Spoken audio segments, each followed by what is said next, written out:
இயக்குனர் ராஜசேகர் இயக்கிய படிக்காதவன் படத்தில் ரஜினியின் சகோதரனாக நடித்தார் விஜய் பாபு.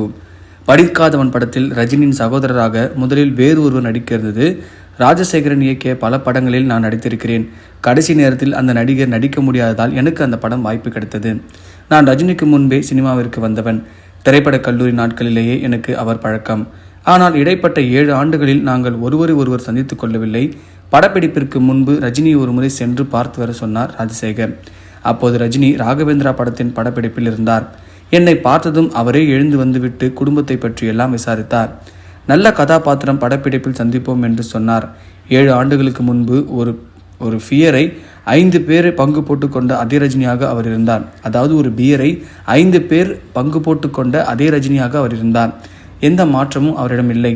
படிக்காதவன் படப்பிடிப்பு போரூர் தாண்டி கோவூரில் நடந்தது. ஜெய்சங்கர் எப்போது மதியம் 2 மணிக்கு தான் வருவார். அப்போது அங்கிருந்த ரஜினியை பார்த்து ராஜசேகரிடம் இவன் எத்தனை மணிக்கு வந்தான் என கேட்டார். ரஜினி காலையில் 7:30 மணிக்கு வந்ததாக ராஜசேகர் சொன்னார்.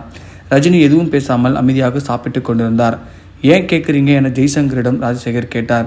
இல்லை காலையில் 5 மணி வரைக்கும் 2 பேரும் சேர்ந்து தான் தண்ணி அடிச்சிட்டு இருந்தோம் என்று ஜெய்சங்கர் கூறினார். ரஜினியின் வளர்ச்சி சாதாரணமானதில்லை. தனிப்பட்ட வாழ்க்கையில் என்ன செய்தாலும் செட்டில் நேரத்திற்கு வந்துவிடார் என விஜய் பாபு ரஜினியை பற்றி பேசியிருக்கிறார். சினிமாவை பொறுத்த வரைக்கும் ஒருத்தங்க பங்க்சுவாலிட்டியை மெயின்டைன் பண்ணணும் அப்படின்றதுக்கு மிக முக்கியமான உதாரணமாக இருக்கிறது தான் நம்ம சூப்பர் ஸ்டார் ரஜினிகாந்த். இப்போ வரைக்கும் தமிழ் சினிமாவில் தவிர்க்க முடியாத ஒரு மிகப்பெரிய நட்சத்திரமாக இருக்காருன்னா அது மிக முக்கியமான காரணம். என்னதான் அவர் பர்சனல் லைஃப்பில் அவர் கூடிய அப்படி இருந்தாலுமே ஆரம்ப காலகட்டங்களில் சொல்கிறேன். ஆனால் இப்போ பார்த்தீங்கன்னா டெடிகேட்டிவாக தன்னோட வேலைக்கு உண்மையாக இருக்கிறதுனால மட்டும்தான் இப்போ வரைக்கும் மக்கள் மனதில் ஒரு நீங்காத இடம் பிடிச்சிருக்காரு நம்ம super star Rajinikanth. Super star Rajinikanth ஆரம்ப காலத்தில் ரொம்பவே கஷ்டப்பட்டு தான் சினிமா துறையில் இருந்தார்.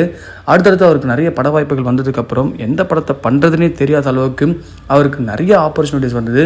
ஆனால் அந்த ஆப்பர்ச்சுனிட்டிஸ் எல்லாமே பார்த்தீங்கன்னா நிறைய பேர் தட்டி கழிக்கிறதுக்காக நிறைய சூழ்ச்சிகளை செஞ்சாங்க. அதெல்லாம் தாண்டி இப்போ வரைக்கும் சூப்பர் ஸ்டாராக இருக்காருன்னா அதுக்கு மிக முக்கியமான காரணம் அவரோட டெடிகேஷன்னு சொல்லலாம்.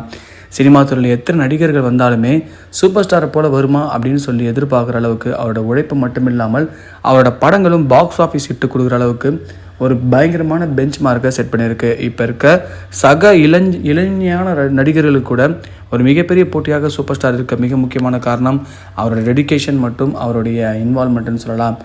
தன்னை நம்பி பணம் போடுற ப்ரொடியூசருக்கு எந்த கெட்ட பேரும் வந்துடக்கூடாது, அவருக்கு நல்ல லாபம் வரணும்ன்றதில் மிக மும்முரமாக இருக்குது சூப்பர் ஸ்டார் ரஜினிகாந்த். அந்த காலத்தில் எத்தனை கெட்ட பழக்கம் இருந்தாலும் அவரோட வேலையிலும் அவரோட செட்டில் கரெக்டான டைமுக்கு வரதெல்லாம் கரெக்டாக மெயின்டைன் பண்ணுவாராம்.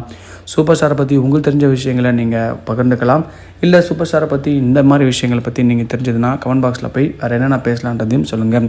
இதை பற்றி உங்கள் கருத்தை கமெண்ட் பாக்ஸில் பதிவு பண்ணுங்கள். மறக்காமல் நம்ம சினி ஜங்ஷன் சேனல் லைக் பண்ணி ஷேர் பண்ணி கமெண்ட் பண்ணுங்கள், சப்ஸ்கிரைப் பண்ணுங்கள் மக்களே.